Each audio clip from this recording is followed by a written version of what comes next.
دنیا کا سب سے زہریلا سانپ ہاتھی تک کو مار سکتا ہے، لیکن ایک جانور ایسا ہے جو بچ جاتا ہے، وہ ہے گھوڑا۔ چاہے سانپ کتنا ہی زہریلا کیوں نہ ہو، یہاں تک کہ خطرناک کنگ کوبرا بھی، گھوڑا اس کے ڈسنے سے نہیں مرتا۔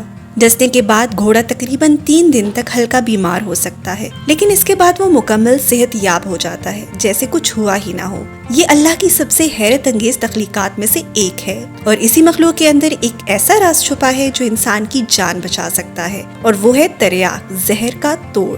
لیکن یہ تریاک بنتا کیسے ہے؟ سب سے پہلے سانپ کا زہر جمع کیا جاتا ہے، پھر اس زہر کی تھوڑی مقدار گھوڑے کو لگائی جاتی ہے۔ گھوڑے کا مدافعتی نظام رد عمل دیتا ہے اور اس زہر کو ختم کرنے کے لیے اینٹی باڈیز بناتا ہے۔ 2 سے 3 دن بعد یہ اینٹی باڈیز گھوڑے کے خون میں پائی جاتی ہیں۔ پھر گھوڑے کا خون لیا جاتا ہے اور اس میں سے سرخ حلقے نکال دیے جاتے ہیں۔ سفید حصہ یعنی پلازما کو پروسیس کر کے تریاک تیار کیا جاتا ہے۔ اس تریاک کو پھر ان لوگوں کو لگایا جاتا ہے جنہیں زہریلے سانپ نے کاٹا ہو، تاکہ ان کی جان بچائی جا سکے۔ صرف بھارت میں ہی ایسی کئی لیبارٹریاں موجود ہیں جو سینکڑوں گھوڑوں کی دیکھ بھال کرتی ہیں، تاکہ یہ زندگی بچانے والا تریاک تیار کیا جا سکے۔ اللہ کے فضل اور اس پیارے جانور کی بدولت ہم زمین کے کچھ مہلک ترین زہروں سے محفوظ ہیں۔